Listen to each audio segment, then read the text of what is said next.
Okay, so we're gonna get into some self-myofascial release work. You need one larger diameter ball, you need two smaller ones. I really do like the yoga tune-up balls. These are soft enough so that you can dig into the tissue without stressing the body and having it kind of tense up. But there are other variations. You could use two tennis balls, that'll work as well. I'm not sponsored by these in any means, I like them, they work. So we're gonna start with the two smaller balls, and we're gonna work into the feet. Honestly, if you just did this regularly, you get so much benefits. You're working from the root upwards. So you're gonna start here and just bring the balls right behind the ball of the foot on the arch. And a lot of this practice is just gonna be your intuitive exploration of what is happening under the feet. You're trying to work the entire area, right? There are all these acupressure points, there are all these meridian lines. But what we're trying to do is soften the tissue there so that the nervous system can release tension from the base, which is going to translate all the way up. When the feet can move more independently and they can feel the ground better, the ankle has a better ability to shift upwards.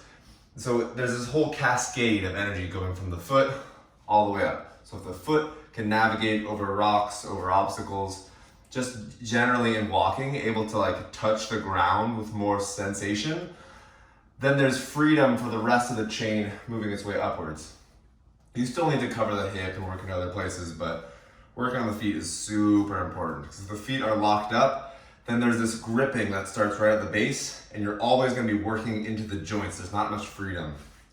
Okay, so work down the arches. You kind of just got to pause and breathe with it. This is something that just takes time. Work to the middle of the arch, toward the base. And while I'm here, usually I'm kind of kneading, pushing and pulling. But if you haven't done this often, this can feel like a lot, right? So you work all the way out towards the sides. And this can be something that takes time. The more time and breath and awareness you can bring to this, the more you'll get out of it. Usually I then bring it between the big toe and the second toe. I stretch the toes. And I'll probably spend anywhere from like 3 to 5 minutes working on my feet. I do this sometimes at the end of the day. Like before, people immediately think, oh, I'll start stretching. If you actually start with a little bit of muscular manipulation, the stretching comes easier, right? I'm bringing a lot of blood to my feet. I'm also, assuming your feet have been in shoes all day long. They've been squeezed and cramped in these little boxes and not spread out the way they're meant to. Human feet these days in our traditional culture are not shaped anymore how they're supposed to. They're supposed to reach out and like feel into the ground so that you can get all this feedback to keep you upright.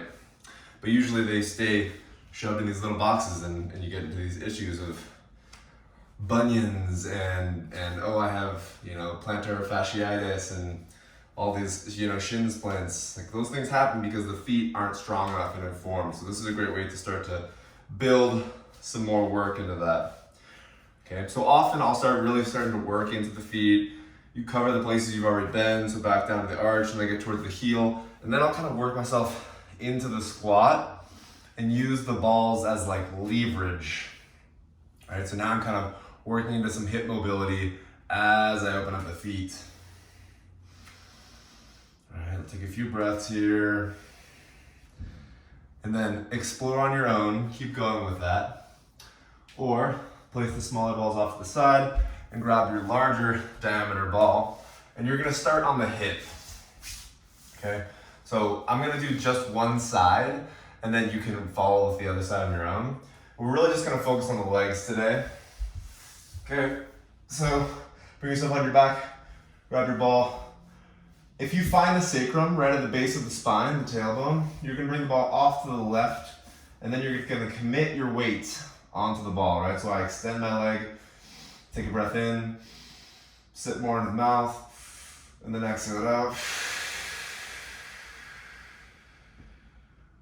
And I really think like I'm trying to, like water dropping over a rock, just cascading onto this object that I'm lying on. Right, I might move the leg a little bit to the side. And then you start to explore, rotating the hip, shifting that area. the areas that you find tension on, pause and stay there. If it's a hot spot, don't force into that. Work around that space and try to clear tension elsewhere. This is something that takes time, so you can't really force into it. We want to go slow, we want to be intentional. Eventually you're going to roll towards your side. Work onto the edge of the hip. Stay breathing. You'll find some areas like the glute med, which is right here on the edge, which can be quite intense. You can roll over more and you might find the tensor fascial lata, this muscle that helps the leg move up and out. That can also be quite intense as well. Breathe with it, and while you're here, like, you're stretching, right? You're lengthening out of the arm, you're bringing the leg over, you might bring it to a twist and open. It's this free space to kind of explore and play into the body, and you kind of just gotta go with it, be a kid on the ground, just moving, come back to the middle of the hip, refine some spaces here, breathe about it, right? Recommit the weight, pause. These are all just examples of how you get into the body with a little bit of self-myofascial work. It's really will be your own exploration as you start to get into it. So now I'm bringing the ball underneath the hamstring. The hamstring and the glute attach right here underneath the base of the hip. You want to be not on the attachment, right in front. So I'm on the hamstring primarily. Okay? And what I'm going to do is I'm going to move the leg out to the side and in, getting underneath the hip. So I'm bringing it, I'm just opening the leg externally and internally, and then I can work on rotation and bending the body. So I'm hinging forward as I rotate the leg, open it. As you explore there, you move it down the hamstring, you roll away, and then where I want to take us is we're going to come here to the lateral edge of the quad. You will almost undoubtedly find something there. So spend as much time in the places as you need. When you feel like, oh, there's some stuff there, like, yeah, spend some time there. Don't run away from it.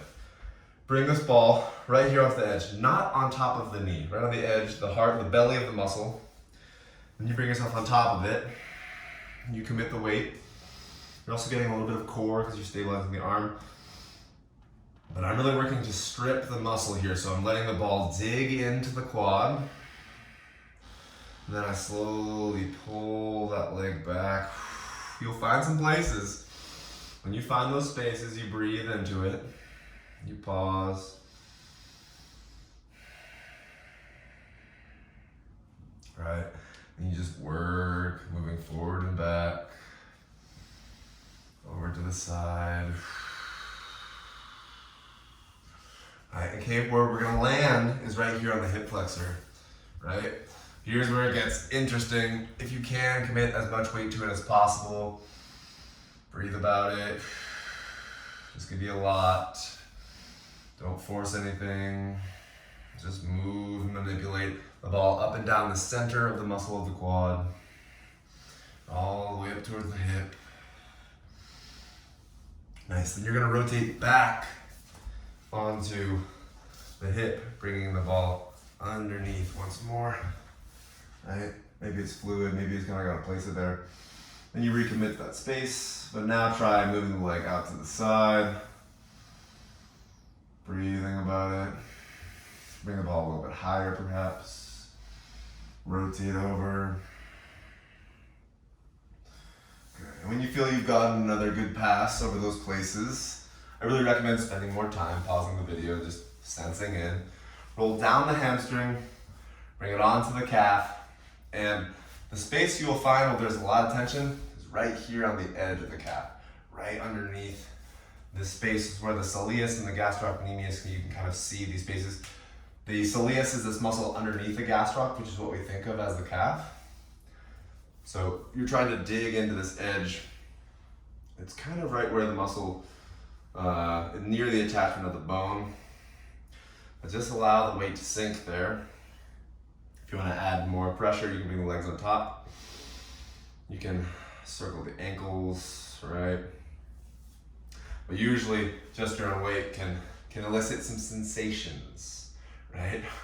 We're trying to find those places where there's some little tension gremlins hiding and work them out. Breathe about it. Be about it. Good. when you feel you've gotten a bunch done there, you can work yourself up for another pass, or you move on to the other side. So that's just a quick example of how you can tune up the legs using some self-myofascial release balls. I hope you find that helpful, and I'll see you in the next video. Peace.